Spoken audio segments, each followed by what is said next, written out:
Hey there everybody, it's your buddy Choppadong, and I'm coming at you with MLB Made Easy for Thursday. We've had 3 slates today, a 5-game, 4-game, and a 4-game slate. It's been a glorious day here at DFSArmy.com.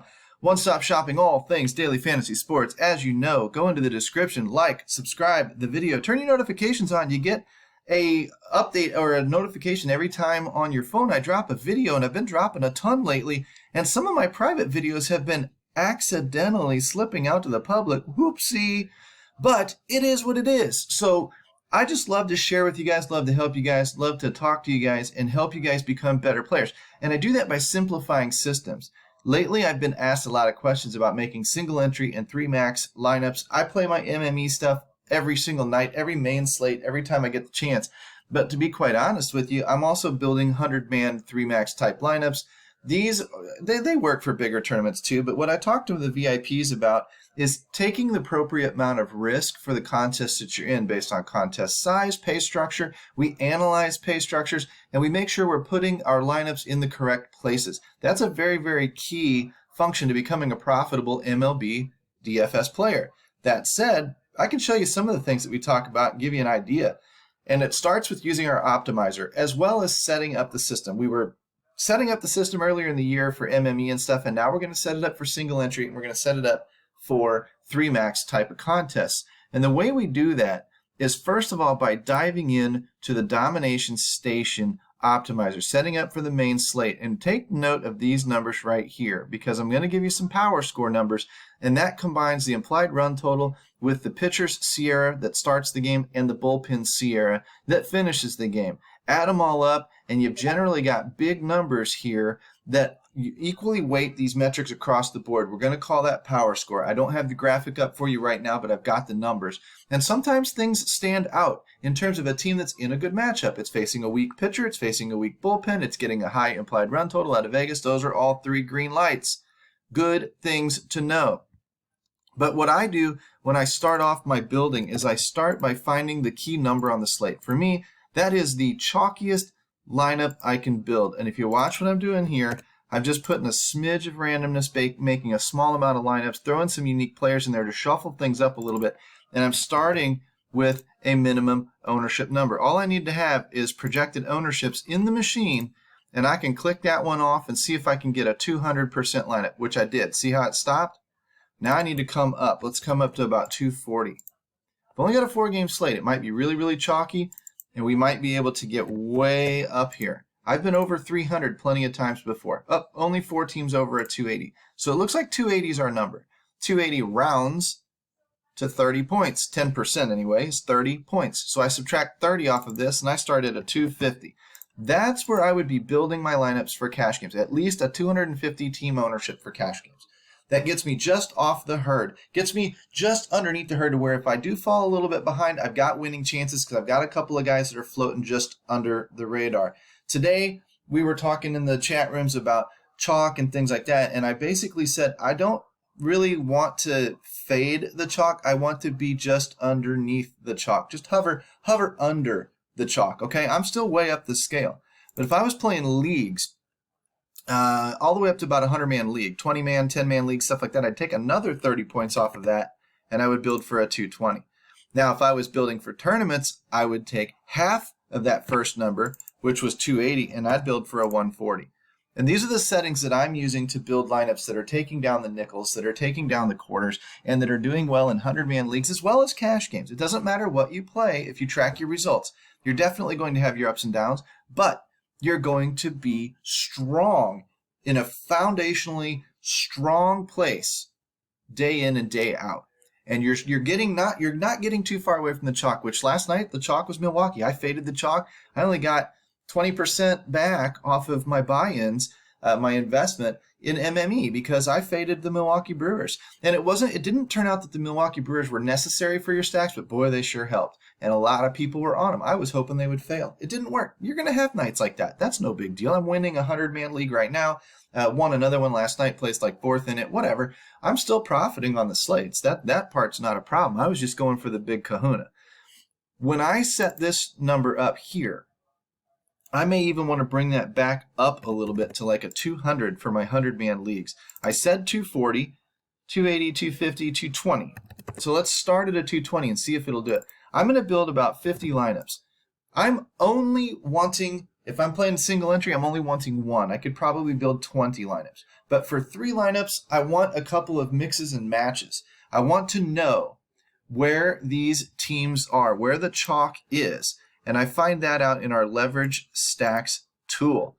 Looking at the leverage stacks tool, if I'm playing on FanDuel tonight, I'm looking here. Heavy chalk in San Diego, heavy chalk in the Chicago White Sox.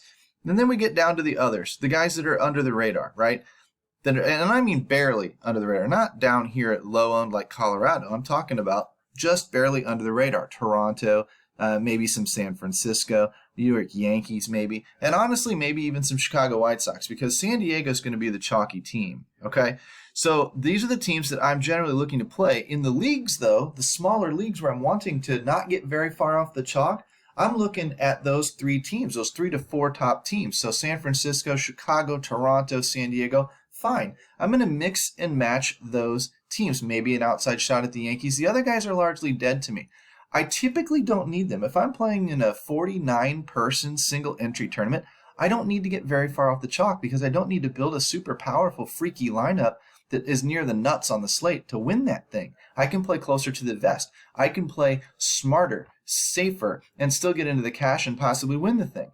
That's how you build for those tournaments. The big crazy nickels, dimes, mini-max type stuff, yes, you need to get crazy to win those things. And that's when you need to start considering Colorado, LA, Arizona, whatever.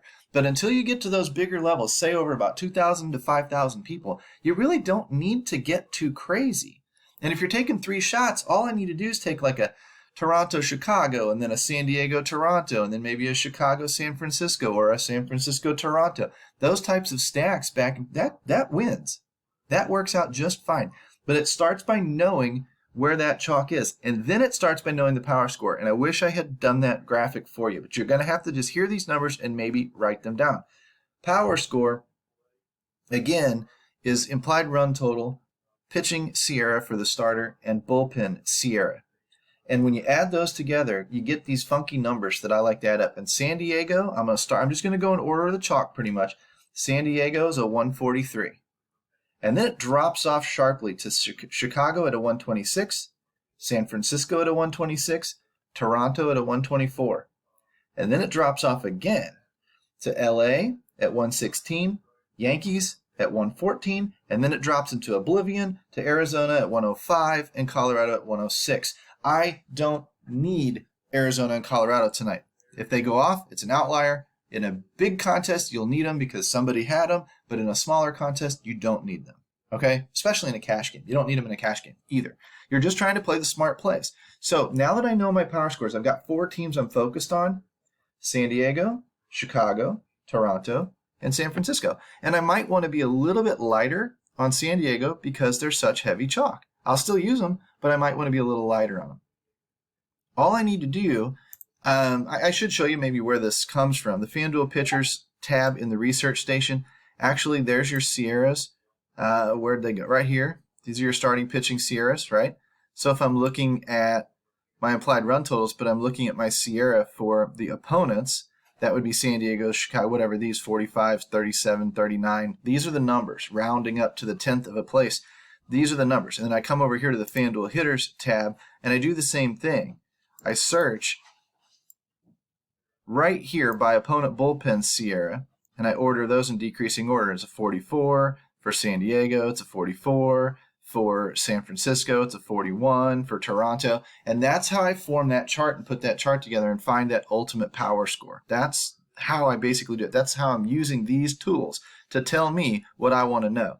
After that, I don't need this tool, right? I don't need the leverage stacks tool either. I can close those out. I go into the domination station and I lower that number off of that about, like I said, 20% or so. And then I come over here, make about 50 lineups, 3 uniques. I load up the randomness to about 33 to 35%. And on one 4-game slate, I might even allow a hitter against my pitcher just to help me get some lineups out of the machine.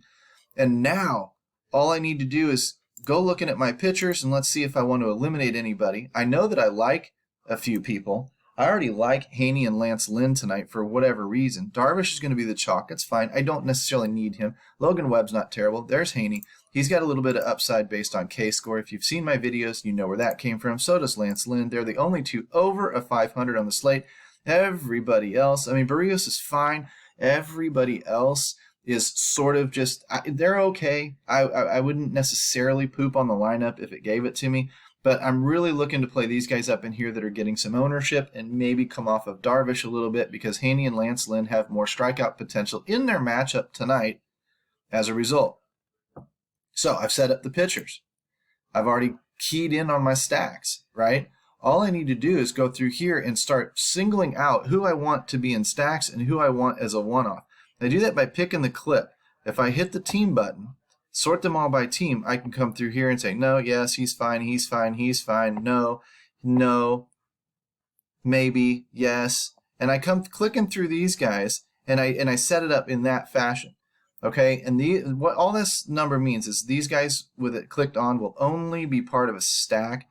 The guys unclipped can also be used as a one-off somewhere else in my lineup. I come into the stacking tool, and when I'm only building a few lineups, I'm randomly mixing these teams. Okay, I'm eliminating the teams that I don't want. I don't want Colorado. I don't want Arizona. I don't want LA. I don't even want New York, to be honest with you. And I'll put about a 40% cap on that side to get at least 3 of these teams. Maybe we include some New York because we got 5 teams. I like to have at least 5 teams. So I'll probably do the same here. Get rid of these guys. And I'm going to mix 5 teams with 5 teams. I won't use New York over here, let's say. In fact, I probably won't even use San Diego over here since they're such uber chalk. I'll probably just use these 3 teams. Maybe I see a New York lineup that's incredibly sexy tonight. So let's put at least 10% on these guys, and let's say we don't want any more than 50% of these guys, okay? And we just want to see where these teams go. In terms of formations, smaller slate, I don't need a 4x4. I would use a 4x3. I can use my 4x as my 4x2, 3x3, 3x2, whatever. 3x2, let's put about 30% on that. Let's put about 20% here, and let's put 50% on the 4x3. That's just how I set it up. I come here, I click optimize, and I let there be only 6 teams. That tells me I'm probably too chalky. I probably need to come down right here because I'm picking up some lower ownership, and I need to free the machine up to let it crank. If it's going to crank out 50 lineups, it needs to have some flexibility, which this time I had no problem doing. Would I come back up to 190 or even 200? I might. Depends on how many times I want to play with the machine. But I've got now 50 lineups built. I can see who the pitchers are that likes a lot of Darvish. If I want to cap him, I can cap him down to say 10% of my lineups. I can use more Logan Webb. More Haney and Lynn didn't really pop in there much, but if I want to go pick them through, there's a Lynn with 1, 2, 3, 4 White Sox, 2 Giants, and 2 Padres. That's a pretty good lineup, 4x2x2. It's using the teams that I want. It's got a small piece of the chalk. It's got a big piece of secondary chalk just under the radar. I might use that lineup in a single entry or a 3 max. If I used it in a 3 max, I'd write down that's probably my big Chicago White Sox stack. And I would slide down here. There's a big Giants stack. It's a 4x3 with Padres and Luis Robert as a one-off.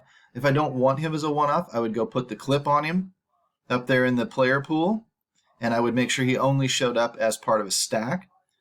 I come down here a little bit more. There's San Diego. Let's find some Torontos. There's a Toronto. There's a 4 stack of Toronto with 2 Padres, 3 Padres, and a Moncada. That can work.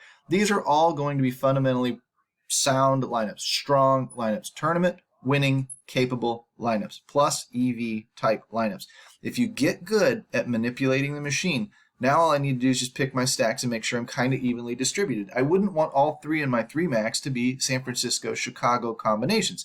I'd want some Toronto and Chicago. I'd want some, San Francisco and Toronto, and I'd want some San Francisco and maybe a little bit of San Diego or whatever. And that's how I'm going to determine it. But I can go in and I can fine-tune the machine again by making sure Adam Frazier is only part of a stack and not a one-off. That way I can get my stud power bats in there as one-offs only. I can control the machine a little bit better. If this appeals to you, you absolutely need to become a member at dfsarmy.com. It's not hard. You use the coupon code preseason because tonight's football games are going off. 50% off your first month, 10% off every month after that. You come inside, you unlock all of the coaching, you ask us questions, and you get tips to help you become a better player. It's that simple. Thursday afternoon, third slate of the day. Let's go win a lot of money, people. I will see you on the other side.